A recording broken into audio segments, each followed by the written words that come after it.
Communities in the Cape Flats are calling for long-term solutions to crime in the area. Additional police have been deployed to hotspots in the Cape Flats following a series of violent incidents, including murders and attempted murder. Newzroom Africa reporter Nasiphi is in Mitchell's Plain and joins us live now. Nasiphi, we heard earlier on from some members of the community talking and lamenting the fact that there is not enough policing. What is the situation now, and have we had anything from the SAPS? Well, we will be hearing from SAPS later on in the day as far as the members that have been added to various communities in the Cape Flats, including Kraaifontein, to bring down the numbers of attempted murders, including violence that we've seen playing out in those communities. One of those communities being Mitchell's Plain, where we currently are. Yesterday in Hanover Park, which is also on the list in receiving that additional members to the ground to assist in curbing that crime and violent crimes rather. But I am joined by Abie from Mitchell's Plain, also part of the Cape Town Safety Forum, the chairperson there.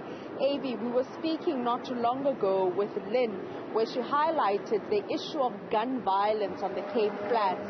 But what solutions could be implemented in the long run?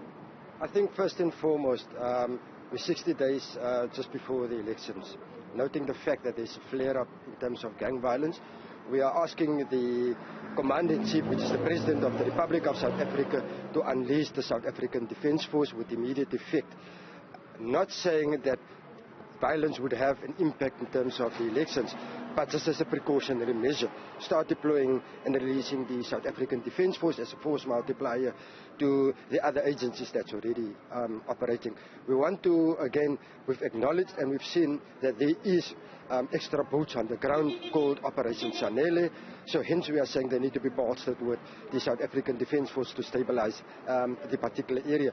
The reasons why we're citing that is that, noting the fact that we're on school holidays, normally we've picked up throughout our time that some of these incidents happen when the school starts opening. So even on Wednesday, start deploying the additional sources. What it also becomes important in terms of long-term strategy is to have an integrated approach, meaning all three spheres of government. That includes all civil society movements. Yes, we hear, as we build up to the provincial elections, specifically in the Western Cape, we hear the corridor discussions of the devolution of power, this political party, that political party. Let's leave devolution of power for now. Let's stabilize the area. Let's get stabilize the area and do the necessary. Then we can start speaking about devolution of power to whatever department, whatever institution, whatever sphere of government. But let's first stabilize the area. Would you then say, with the flare-up that we've seen maybe in the last 24 hours, Beacon Valley, Delft, Hanover Park, to just name a few, are you getting a buy-in from the community with what you've just said, the integrated approach and having SANDF being part of stabilizing the Cape Flats? Are you getting that buy-in from the communities? Everyone speaking in the voice that you are giving us now?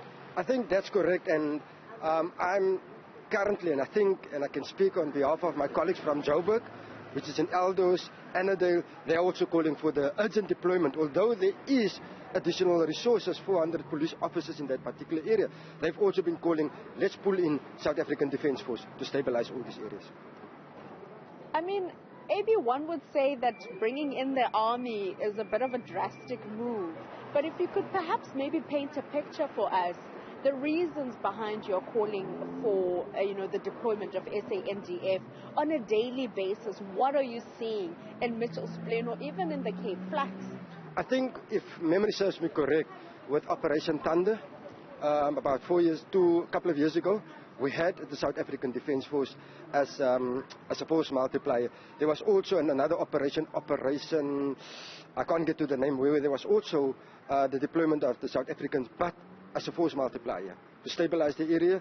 Yes, the police needs to do what they need to do, but in terms of a sustainable process Yes, I know that the President will only deploy the South African Defence Force over a period of 6 months, whatever the months is, but just to get stability in the areas.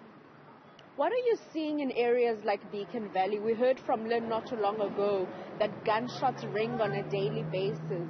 You know, just the other month in January, we were protesting here, calling on for SAPS top brass to intervene. But what is it that you are seeing that has, motivated you to call on the President to deploy SANDF?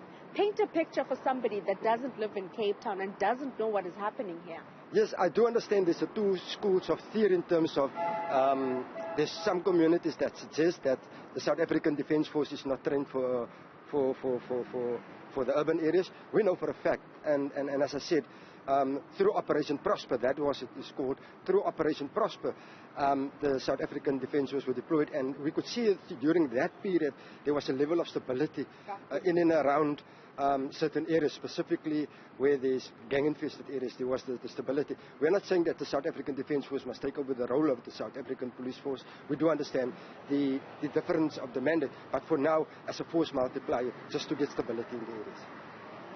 What is happening in Mitchell's Plain, Abie, Mr. Isaacs? What is happening? I mean, you are talking about the shooting incidents that are happening, but is it shootings that happen on a daily, or do they happen, in the morning and it's quiet throughout the day? I want you to paint a picture for me. I think we are saying, and what we are saying, and that's our view, is that I don't switch on Netflix to hear gunshots. That's the point. And no offense to whoever watches Netflix, but we face it daily, and it's haphazard. For 1 minute you can stand on a corner, go to the shop, the next minute you hear a shooting. So there's no time frame in terms of, is it going to be on a Friday evening between 8 o'clock and 10 o'clock. There's no time frame. So it's random that we've picked up that these shootings are happening.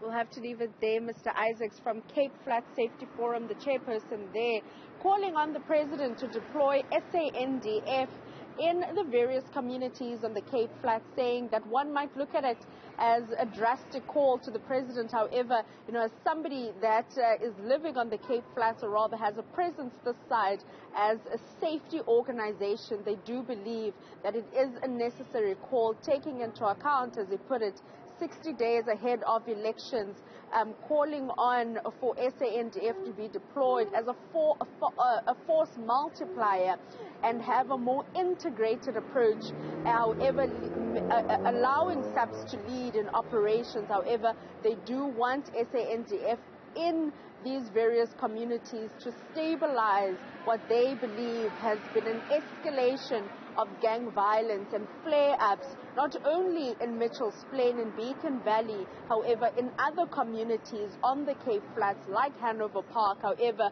we don't know whether other communities in the Cape Flats share the same sentiments that they want the SANDF to be deployed in their communities.